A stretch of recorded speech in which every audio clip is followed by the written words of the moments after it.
అందరికీ నమస్కారం. Welcome to నిమ్మనాస్ కిచెన్. ఈరోజు వీడియోలో ఆకుకూరతో చేసుకునే ఒక సింపుల్ అండ్ టేస్టీ కూర రెసిపీని షేర్ చేస్తున్నానండి. అన్నంతో ఇది తింటే చాలా చాలా బాగుంటుంది. ఈవెన్ చపాతీతో కూడా తినచ్చు. ఆకుకూర అంటే అస్సలు ఇష్టం ఉండదు అనే వాళ్ళకి ఇలా చేసి పెట్టామంటే వాళ్ళే చాలా ఇష్టంగా తింటారు. ఇది చేసుకోవటానికి పెద్ద ఉల్లిపాయలు 2 ఇలా ముక్కలు కట్ చేసి వేసుకోండి. అలానే పెద్ద నిమ్మకాయ సైజ్ అంత చింతపండు వేస్తున్నాను. చింతపండు మీ రుచికి తగ్గ అడ్జస్ట్ చేసుకోవచ్చు.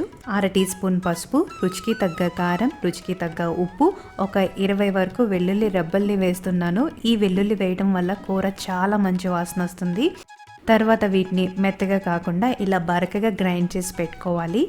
ఇప్పుడు కడాయిలో 2 టేబుల్ స్పూన్ల నూనె వేసి వేడయ్యాక 1/2 టీ స్పూన్ ఆవాలు, 1/2 టీ స్పూన్ జీలకర్ర వేసి ఇవి కాస్త చిటపటలాడాక 1 టీ స్పూన్ శనగపప్పు వేసి ఇవి కూడా వేగిన తర్వాత ముందుగా గ్రైండ్ చేసి పెట్టిన పేస్ట్ అంతా వేసేయాలి.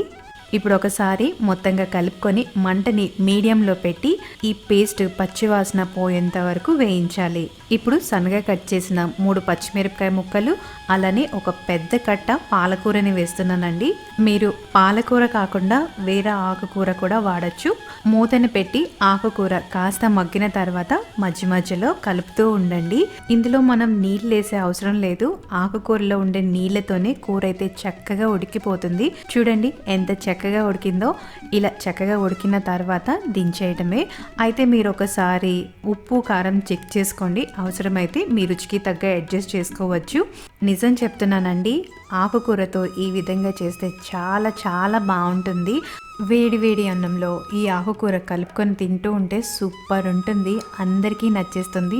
మీరు కూడా ట్రై చేసి ఎలా కుదిరిందో నాకు కామెంట్స్లో తెలియచేయండి. అలానే వీడియో నచ్చితే మీ ఫ్యామిలీ అండ్ ఫ్రెండ్స్తో కూడా షేర్ చేయండి. అలానే ఇప్పటి వరకు ఛానల్ని సబ్స్క్రైబ్ చేసుకోకపోయినా లేక మొదటిసారి ఛానల్ని చూస్తున్నా ప్లీజ్ సబ్స్క్రైబ్ చేసుకోండి. నాకు చాలా సపోర్ట్ అవుతుంది. ఇంకో మంచి రెసిపీతో మళ్ళీ కలుద్దాం. Thanks for watching.